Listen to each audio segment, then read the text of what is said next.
Bonjour à tous, aujourd'hui je vais vous présenter comment installer le thermostat Nest 3e génération sur une chaudière gaz. Alors il faut savoir qu'actuellement j'ai un thermostat classique de la marque Deltador. C'est un thermostat sans fil, c'est-à-dire qu'il est sans fil entre le thermostat d'ambiance qui se trouve dans le salon jusqu'à l'émetteur qui se trouve sur la chaudière juste au-dessus de moi. Le thermostat Nest est capable donc de s'adapter à votre thermostat déjà existant si vous en avez un. C'est-à-dire que si votre thermostat entre la chaudière et le thermostat d'ambiance est sans fil, eh bien vous serez en sans fil. Si vous êtes en filaire, vous avez le choix, si vous le souhaitez, d'utiliser les câbles déjà existants pour relier l'émetteur et le récepteur ensemble. Je vais donc déjà vous présenter, par rapport à ce qui est donc indiqué sur la notice d'utilisation du Nest, qu'il faut d'abord installer le récepteur sur la chaudière. Donc comme je vous le disais précédemment, on commence donc par installer le HeatLink, donc le récepteur sur la chaudière. Ce qu'il faut savoir, donc dans mon cas, c'est que c'est assez simple parce que le thermostat est déjà existant et je n'ai qu'à repiquer les fils et les remettre sur le nouveau modèle. Donc je vais vous montrer, c'est très simple, il y a donc le prise ligne et neutre qui est donc le 230 repiqué directement sur une prise murale, et j'ai deux autres fils qui eux vont donc faire le contact au niveau de la chaudière pour l'activer ou la désactiver. Donc si vous regardez, voici le schéma que j'ai. Donc on voit bien le neutre, la phase à côté, et un peu plus loin en 4 et 5, les bornes pour l'interrupteur. Et donc tous ces fils se passent là-dedans. Je vais donc les démonter pour ensuite aller sur le HeatLink.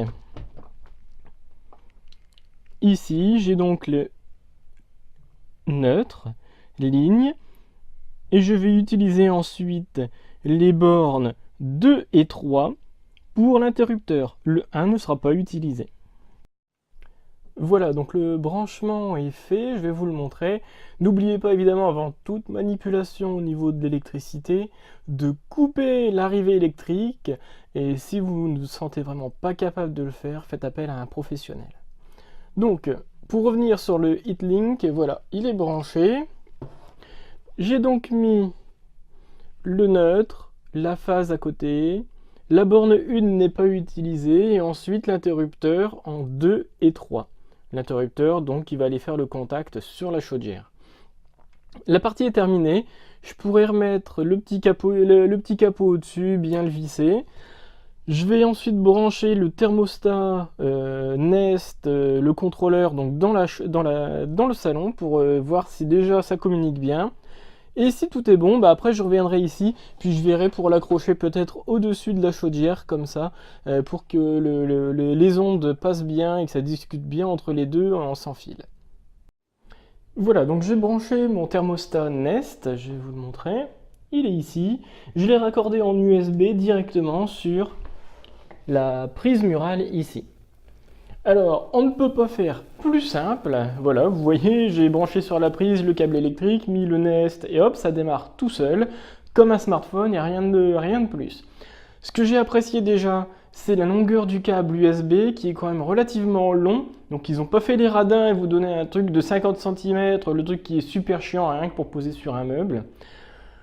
Maintenant, là où ils sont un peu plus embêtants, c'est qu'ils vous donnent le thermostat Nest, mais sans le socle. Donc ça veut dire qu'il va aller directement sur le prise murale.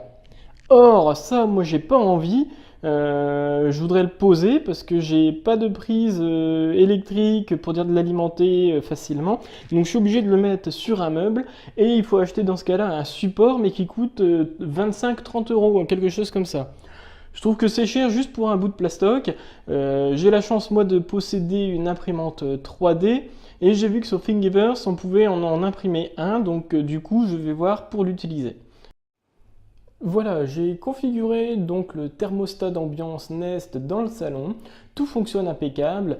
Je vous mettrai des petites séries de photos sur l'article pour que vous puissiez voir un petit peu la configuration. Il va vous demander évidemment de se connecter à votre réseau Wi-Fi, savoir où est-ce que vous vous trouvez, quel est le type de chaudière, l'habitation, etc. Et à la fin, il lance un test pour voir si la chaudière se met en route ou pas pour allumer ou éteindre le chauffage. J'ai réglé évidemment la température que je voulais avoir dans la pièce. Petite chose que je souhaitais vous montrer, c'est au niveau de la précision du thermomètre ambiance du Nest. Actuellement, vous pouvez regarder, il m'affiche donc réglé à 21.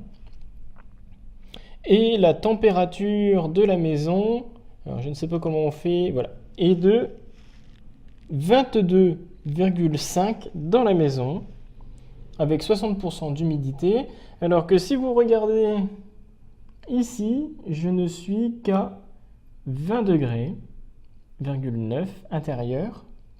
Et si je regarde sur l'ancien thermostat Deltador que j'ai, je suis à 21,4. Donc autant dire que je ne sais pas qui est fiable dans tout ça.